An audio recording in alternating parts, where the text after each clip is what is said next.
Hi everyone. Thank you for tuning in today. My name is Tyler Baratz. I'm a senior industrial design student. I'll be talking to you today about my adventure vehicle uh, research. If you need to reference the slide of contents, please do. Take notes. Ask as many questions as you feel you need to. In short, I'll be talking about some problems I and many others have encountered in relation to adventure and vehicles, as well as my evolving hypothesis. We'll take a look at who else is currently struggling with this issue and what they are already doing that hasn't yet solved all their needs. Before we go any further, I'd like to ask you to think about one of your more recent trips.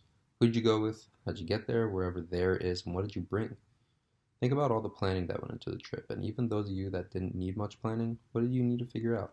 Now I'll tell you about my most recent trip. A friend and I went to West Virginia. The sights and adventures were within a comfortable driving range to only need a few sightseeing stops to stretch along the way and pick up a little gas. If you have not yet visited the Mothman statue and museum, don't rush, it's not going anywhere. We organized whatever we were packing the car with on a table and played storage Tetris before hitting the road in a sedan, a Chevy Malibu to be specific. The trip was planned out a few days before. Planning a trip means a lot of things for obvious reasons. It's making sure you are prepared as we were with what we packed. We were not prepared or excited for that matter to be packing and unpacking a vehicle as low and unreliable on the rough back roads as a sedan. It was almost daunting to wrap up the day because of the labor involved in making space, organizing, cleaning, and getting back on the road. On the drive back, we both started talking about plans to invest in bigger cars because of the space and durability we will get out of them. But even so, the accessibility, the height, the stressors that come from playing Tetris with the space still are not eliminated, although there is eliminated stress from the amount of room you have. In short, I ask why I and so many others are compromising on their adventures. Enjoying your adventure to the fullest of the experience should not be limited by the capability of your means of travel, comfort level, or physical impairments.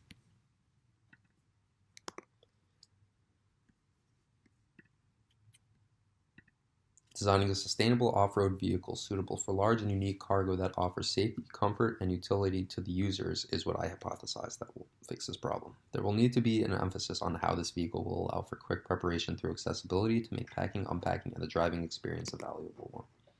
Let's go ahead and meet our market. Before we move into our market, I'd like to share with you some validation on a need and in some cases a want for a bigger car market. Sedans are out, compact cars, SUVs, and trucks are coming in. The market for the SUV in general is America. America has the largest streets, lanes, available parking in suburbs and cities, and most houses that own a car have large garages that can suit larger cars. We're also able to identify these types of people who are buying SUVs as weekend warriors, families with 2 to 3 kids, and America's parents, which is made up of a group of baby boomers and Generation Xers. To get technical on the issue, I pulled up some numbers to reference of our booming market here. And this was taken out of 170 million plus American vehicle owners. We're seeing 25 to 54-year-olds making up 43% of the market, and the second largest would be our 65-plus-year-olds who are looking for something larger to take with them wherever they go, as well as bringing the family when they get to see them.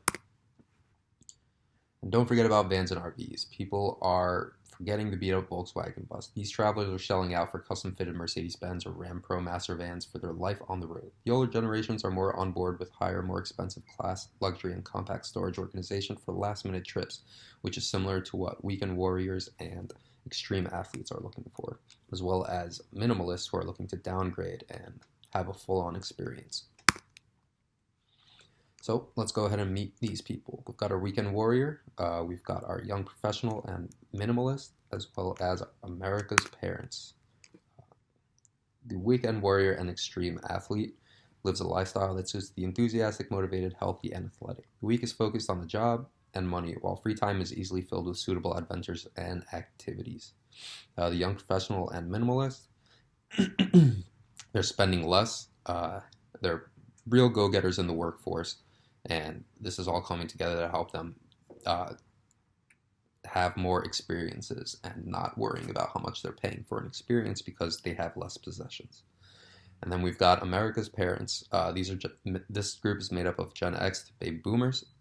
These are soon-to-be retirees if they're not already retirees, so thinking about what they can do with all their comfortable financial makeup. Let's meet Jules. Jules is our weekend warrior, almost our extreme athlete. she started working for Google a few years ago, a demanding weekday job that rocks in the cash that she needs to pay the bills on her new home where she now works remotely. And she's financially stable enough to get a new SUV that she can pack her mountain bike in.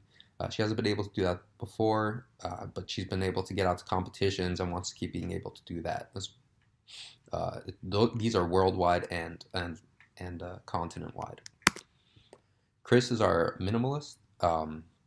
Some of his hobbies include photography, hiking, reading, traveling, nature in general, and electric cars. He started working for IBM in Ohio, actually as an associate designer. So he's really getting full-on experience at work, learning the ropes really quickly and climbing up the ladder. He's been driving around in his electric Mini Cooper and trying to spread a more eco-friendly, conscious future. Working around Ohio has kind of opened his eyes to the diverse range of industries, but at the same time, he's wary of all the gases that they're producing. Uh, so when he gets on his adventure, he's looking for the fullest experience to himself, and to get away. Let's talk about Robert and Linda. Robert and Linda have been talking a lot about retirement, but they know their active lifestyle is far from over. The kids have been out of the house for so long. They're finally downsizing. They've got more of a budget now that they're spending on less possessions and more so on just getting out of the house. Robert went to Portugal a few years ago to surf at Nazare. These are just these monstrous waves. These are the things Robert loves to do. He loves not giving up how crazy he is. He doesn't want to stop any of his activities and hobbies, and his wife doesn't want to stop him either, but she wants to be there. So they need something they can do that together with. Let's compare work time and play from the week to the weekend. Obviously, drastically different. Neutral is spent more so on resting and kind of just vegging around the house, while playtime is planning as well as doing your actual hobby. I believe that the weekend can be made more for play and neutral time and less work involved, if that makes sense, by maximizing their free time with the vehicle. When we're mapping out the experience map, we want to think about what are these stressors. So I went ahead and looked at a camping trip, and I was able to pretty much see that the high points were away from the vehicle and the low points were associated with packing and unpacking the vehicle. As you can see here, it's unpacking, it's playing Tetris to get food, it's going through rough roads in the wrong kind of car. These are the stressors people have when they go on the road. Competition was driven by surveys. So people asked for and talked about the ruggedness of SUVs, the spaciousness of SUVs, how comfortable they are, how safe, what the experience is like, why they own it, why it's practical, but mostly the style. It's how they want to be seen in this thing. Taking a look at our different market players, there's a lot coming out in terms of adventure vehicle, but they're very compact and SUV-like. Our competition is the Jeep Wrangler, the Lexus LX, which is the Toyota Land Cruiser, the Ford Explorer, and cars like the Airstream, Mercedes Atlas, which starts at $239. If we want to map out the experience, if we want to map out these different brands on this map, we can see that there's a controlled, more daily routine versus the more utilitarian adventure routine. People who do it together versus people who figure it out on their own. We don't want to be up here. This is more the, like I said, daily commuter kind of route, kind of typical in-city lifestyle. We want something more proactive, utilitarian that is ready when you are ready. Does not have to be planned out. Taking a look at the units sold over 5 years on average for these vehicles is all over the place, as well as their prices. Just want to reiterate that the RV sales have been on the downfall since 2017, 34%. That's because minimalists, millennials, new generations that are buying cars that want to be able to pack in them want them more compact. They don't want to carry around a whole house. An RV-sized vehicle requires a lot of power and a place to park it, a designated place to park it, actually. When you've got a van, you are free to roam, and you are also able to convert it yourself easier. We are looking at our user-specific requirements 4 to 6 wheels, clear visibility, lights and windows, accessibility, that's doors and storages and hatches, as well as space and the ingress and egress, and how rugged this thing will look. Is it meant to get dirty? And how dynamic is the storage? That'll be our biggest challenge. For the branding, we want to focus on the outdoors and being transparent with our users about how green we are.